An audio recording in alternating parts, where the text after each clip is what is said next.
combat de la société civile et lui-même il était impliqué dans tous les mouvements que nous avons organisés, au point de céder l'espace de son église à nos différents rassemblements que nous avons organisés depuis 2011. La deuxième raison est le souci de mettre côte à côte deux événements. Les assises nationales, qui sont pour nous une occasion pour, à la limite, revoir le système gabonais, réfléchir sur la nouvelle République. Nous avons pris l'initiative au niveau de la société civile de penser la nouvelle République. Et comme traditionnellement, depuis que Ali Bongo et son communicant Athias organise le New York Forum, au niveau de la société civile, nous organisons le contre-forum. Et cette année, nous avons pensé qu'il était nécessaire d'organiser côte à côte ces deux événements.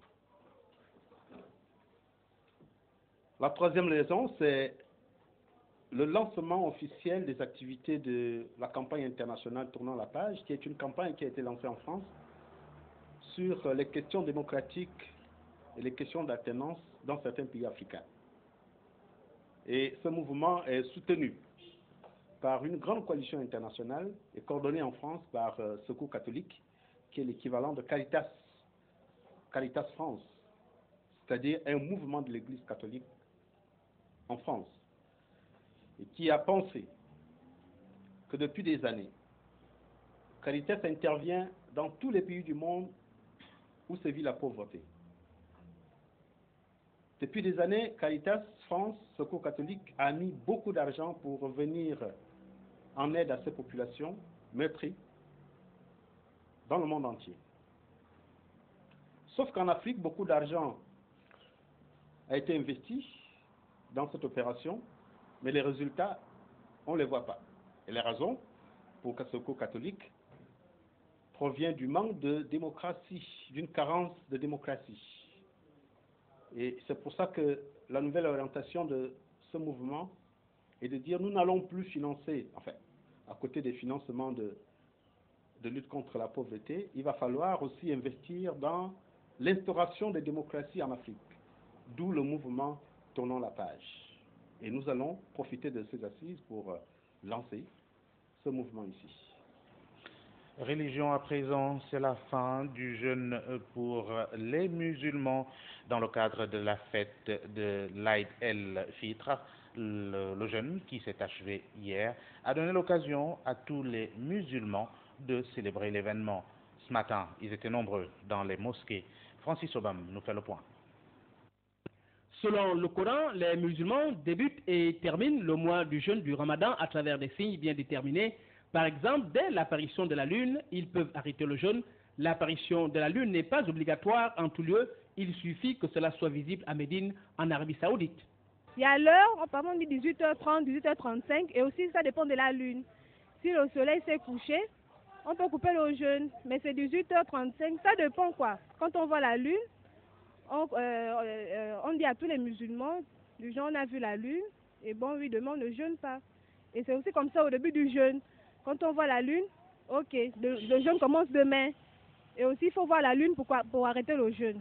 Moi j'ai pas vu la lune, mais on a vu la lune à Médine, et on a informé à tous les musulmans. Si on voit la lune dans un seul pays, c'est qu'on a vu, on peut informer à tous les musulmans. À noter que l'observation du Ramadan varie entre 20. Voilà, mieux comprendre ce que c'est cette fête de l'Aïd el-Fitr. Retrouvons Francis Obam et les responsables des mosquées qu'il a rencontrés depuis ce matin. Suite à la célébration de la fin du jeûne du Ramadan, les musulmans se sont rendus massivement dans les mosquées. Conséquence, tous les magasins et shops étaient fermés, privant ainsi les populations à s'alimenter à moins d'attendre leur retour. Une situation mal perçue par ces dernières. Ça nous rendra un peu indépendants par rapport à tout ça, par rapport à leur commerce. Oui. On doit s'intéresser à ça. Il faut qu'on s'intéresse à ça. Il faut qu'on entreprenne, que nous-mêmes, nous soyons des commerçants, Gabonais soient des commerçants pour ne pas être privés comme en ce genre de fête, de journée, oui. Quand ils sont en prière, quand les boutiquiers, bon, d'autres sont en prière, nous les autres, on n'a pas ce qu'on veut. C'est-à-dire ce qu'on veut manger, acheter, faire, on n'en a pas. Pratiquement c'est fermé. Aujourd'hui, on vient de le remarquer une fois encore, la fin du Ramadan, et que le matin, 9 h, tout est fermé. On ne peut même pas se servir. Ce n'est pas du tout normal vu que ça crée une petite pénurie au sens économique du terme dans la capitale ou aussi dans l'arrière-pays parce que c'est la religion musulmane, c'est une religion, on est dans un pays laïque, c'est ce qui est tout à fait normal et on les retrouve dans toutes les provinces. Mais au niveau maintenant de la population gabonaise qui est lésée par rapport à ce que l'on ne puisse faire ses achats tranquillement du fait que tous les musulmans sont à la mosquée pour aller prier et honorer par rapport à leur religion et leur fête, ça crée un manque à gagner. L'économie est donc entre les mains des expatriés, à ce qui semble, les nationaux négligeant le secteur, d'où cette interpellation. Je peux demander aux Gabonais, à nos frères qui ont les moyens d'investir dans ce genre de commerce, de mettre la main à la poche et puis d'ouvrir des commerces pour ne pas être dépendant d'eux toujours à chaque fois, quoi. Je voudrais lancer un appel aux autres frères qui ne sont pas musulmans, aux Gabonais, tout le monde, qui pouvaient aussi s'intéresser aux activités là. Que au moment où les autres sont en prière et que nous ne pouvons pas se servir, les autres peuvent nous desservir et que cela intéresse tout le monde. L'activité, ce n'est pas appelé pour autres personnes. Nous tous, on peut pratiquer cela. On peut faire ce qu'eux aussi, ils font. L'appel est lancé, les nationaux doivent désormais s'intéresser à cette activité afin de sortir de la dépendance. Et nous sommes allés très vite en besogne. Il s'agissait là de l'impact économique de la célébration de la fête de l'Aïd el-Fitr. Vous le savez, les musulmans sont les principaux tenanciers des épiceries à travers la capitale gabonaise, qui a d'ailleurs causé des situations difficiles aux nombreuses populations, sans doute dans le but de vouloir se ravitailler en produits alimentaires. On parle d'un autre sujet, c'est bien les décédés de cette période du jeûne, comprendre quel est leur sort. Finalement, Francis Obam revient sur la question. Mois béni pour les musulmans, le ramadan constitue l'un des piliers de l'islam. Que peut-il arriver à un adepte qui décède en ce mois béni? L'imam explique. Le musulman doit être récompensé auprès de son Seigneur selon les actes qu'il avait avancés. Hein. Le mois de Ramadan n'a rien à voir avec la mort d'un musulman ou la vie d'un musulman. Donc si un musulman il est mort dans les mois de Ramadan, c'est-à-dire dans les mois de carême, on considère c'est comme il est mort dans un autre mois seulement. Mais il sera récompensé auprès de son Seigneur selon les actes qu'il avait avancés. S'il a avancé des bons actes, il sera récompensé à propos à ça. Et s'il a avancé des mauvais actes aussi, que Dieu nous en protège, il va rendre compte à son Seigneur. Des explications qui répondent aux nombreuses interrogations à ce sujet.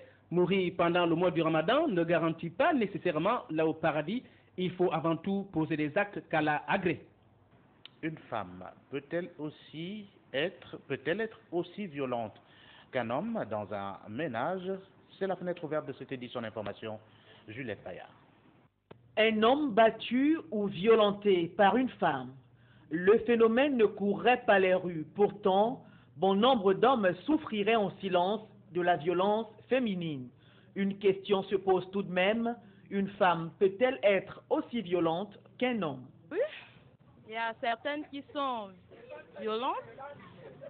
Ça dépend par rapport à ce que les hommes nous font. Normalement, on doit rebeller parce que trop, c'est trop. Il y en a, ça dépend de quelle femme. Hein? Parce qu'il y a des femmes aujourd'hui qui prennent aussi des stimulants comme des hommes. Hein?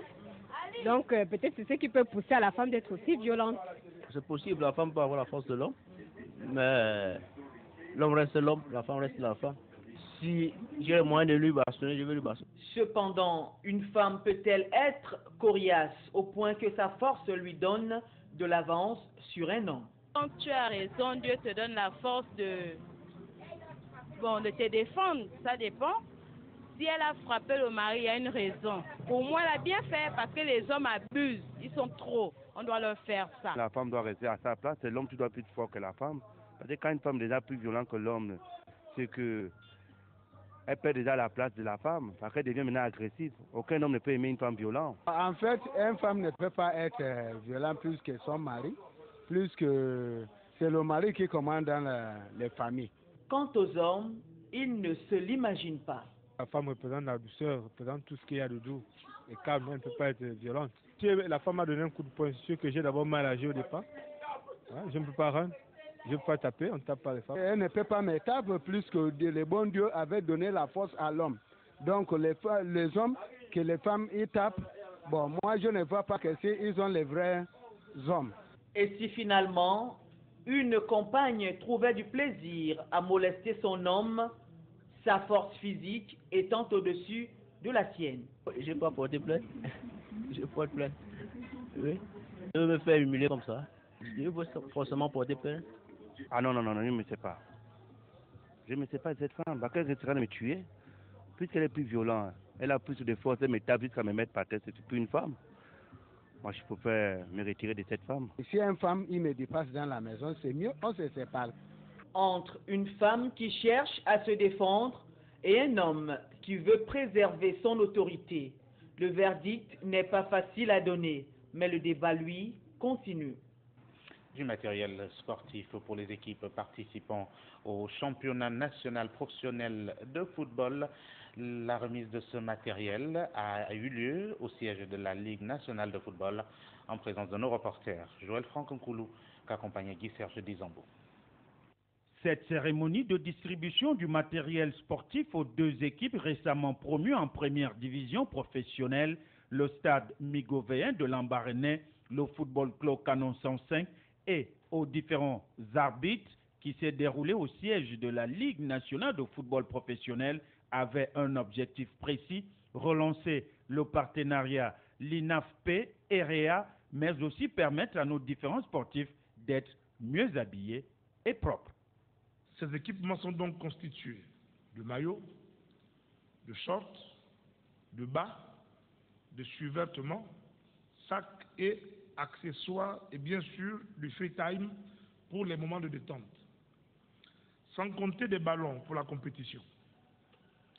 Plus précisément, vous trouverez pour chaque club 3 jeux de maillot pour 27 joueurs de champ et 3 gardiens de but, dont 2 jeux pour les matchs à domicile et 1 jeu pour les matchs à l'extérieur. Vous trouverez la même chose pour les survêtements et les accessoires de détente pour les moments de regroupement des clubs. Il y a aussi des sacs uniformes pour tous les athlètes, soit une trentaine par club. On n'a pas oublié les dirigeants, qui sont pris en compte ici à la hauteur d'une dizaine par équipe. Représentant le président de la Fédération gabonaise de football, Pierre-Alain Mungengi, a empêché le général Robert Mangolo Mvoulou, tout en remerciant le donateur, a demandé aux différents bénéficiaires d'en faire bon usage tout en respectant les clauses du contrat. Il ne s'agit pas seulement de prendre les équipements. Vous avez des devoirs. Quand un équipementier donne des équipements, vous deviez les porter à toutes les compétitions qui sont prévues. Donc au championnat, vous deviez les porter et laisser les autres marques. C'est une obligation. C'est dans le contrat qui lie EREA et la LINAF. Donc vous deviez les avoir. En ce qui concerne les arbitres, je voudrais tout simplement leur dire que l'évaluation d'un arbitre tient compte également de son habillement. Objectif noble certes, mais reste maintenant aux différents bénéficiaires d'en faire bon usage, tout en souhaitant que ce matériel pourra pourquoi pas être renouvelé chaque mois afin de permettre à nos clubs de réellement muter dans l'esprit professionnel. Et les compétitions de volleyball qui se poursuivent au Prytanée militaire de Libreville et chez les hommes et les dames, bien entendu, il y a eu la participation d'Undela Énergie qui affrontait Espoir Volleyball Academy. Retour sur cette rencontre avec Joël Franck-Nkoulou. Espoir Volleyball Academy en jaune pour sa première sortie affrontait l'équipe d'Undela Énergie de la Société d'énergie et d'eau du Gabon. Auréolé de sa domination, 2 matchs de victoire en championnat de la Ligue de volleyball de l'Estuaire sur son adversaire, les garçons d'Espoir Volleyball Academy tenaient véritablement à continuer sur la même lancée. Plus agressifs, plus puissants au filet, les joueurs d'Espoir Volleyball Academy vont réussir à imprimer leur supériorité sur leur adversaire du jour. C'est vrai que c'est un score lourd. Bon, qu'est-ce qui n'a pas marché? On a pêché très certainement au bloc et puis en défense basse. Et après, derrière, je pense qu'on va essayer de travailler ça pour la suite de la compétition. C'était un bon match. Étant donné que Ndela et Eva se sont déjà rencontrés 2 fois au championnat de l'Estuaire. Donc c'était pour essayer de nous lancer dans la compétition. C'est un sentiment de satisfaction, simplement. 3-7-0, c'est le score enregistré au terme donc du temps réglementaire. Au terme de cette première journée, c'est l'occasion pour chacune des équipes de se projeter déjà dans leur avenir immédiat dans ces championnats nationaux de volleyball.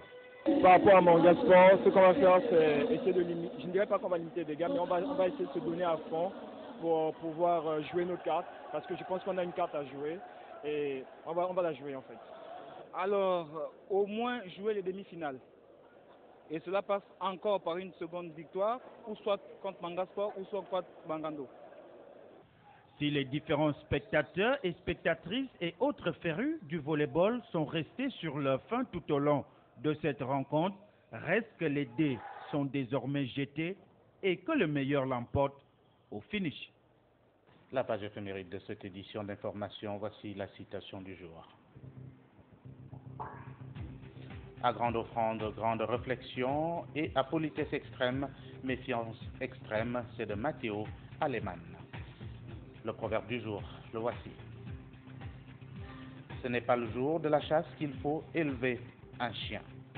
Demain, nous serons le samedi 18 juillet 2015. Nous serons dans le 199e jour de l'année. Il nous en restera 166 avant l'an 2016 et nous serons presque à la fin de la 29e semaine. Les prénoms à fêter dès demain, c'est bien tous ceux qui ont pour prénom Frédéric, Arnaud, Freddy ou toutes celles qui ont pour prénom Frida qui méritent vos cadeaux ou votre sourire dès demain. Et ce communiqué de la Direction Générale des TV+, au compteur 2128 jours que le ministère de la Communication séquestre le matériel de TV+, et ce depuis le 30 août 2009 à 17h, date de la dernière élection présidentielle. Les équipements audiovisuels, satellitaires et d'émissions UHF Libreville de TV+, installés à la Cité de la Démocratie et qui permettaient une télédiffusion nationale et internationale, sont encore séquestrés par le ministère de la Communication. TV+, réclame ces équipements audiovisuels au nom de la liberté de presse tant clamée en République gabonaise. Ainsi prend fin ce TV+ ce soir. Tous nos remerciements pour nous avoir suivis. On se donne rendez-vous très prochainement. D'ores et déjà, bon week-end à tous et bonne fête à tous les musulmans. Bonsoir.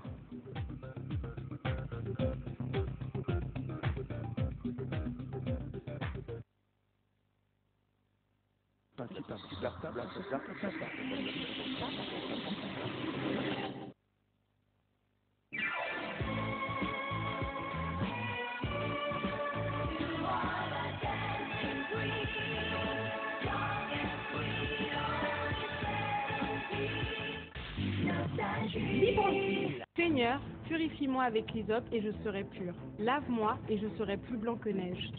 Depuis l'Égypte, Dieu dit à Moïse d'utiliser l'hysope pour purifier les habitants de son peuple. L'hysope est aussi utilisé pour la protection de votre foyer, votre appartement et pour vous purifier en toutes circonstances. C'est aussi une plante thérapeutique. Et oui, plantez votre arbre à partir de 6200 francs CFA. Nos points de vente, Cathédrale Sainte-Marie, Séminaire Saint-Jean, Mbolo, Maxi C'est Cadeau. Infoline 07 32 42 82. L'hysope à tout prix dans le sang du Christ.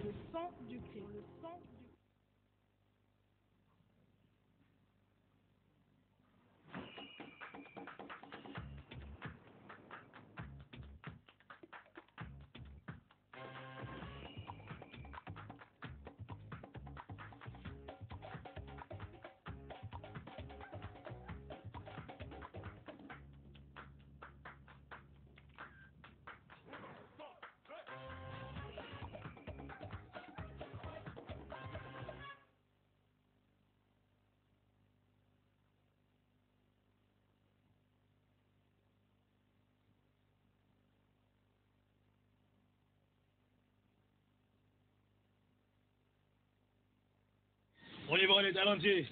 Motiver, c'est effort. Allez, 500 et c'est versé ou quoi?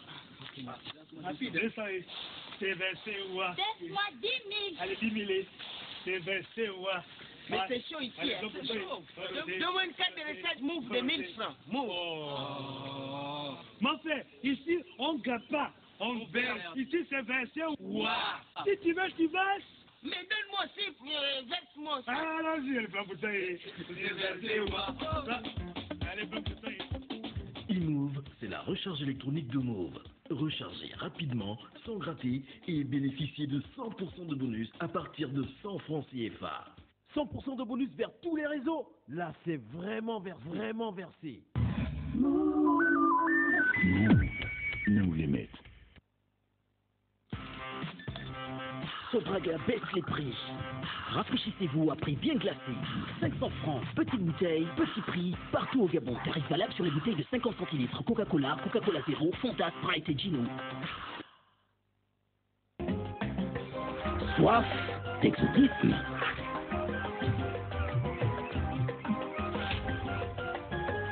Nouvelle Slim Can 25 centilitres.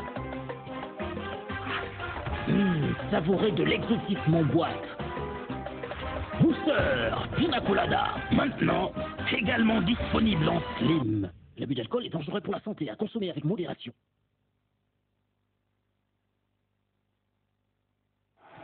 Roger envoie un coup de pied vers l'avant. Fait une belle passe à Lionel qui complète la balle Bayer but. C'est parti. Superbe. Troisième victoire dans le groupe. Émotion jusqu'à l'ultime minute. Il n'y a pas que football sans 33 Export. 33 Export, supporter numéro 1 du football.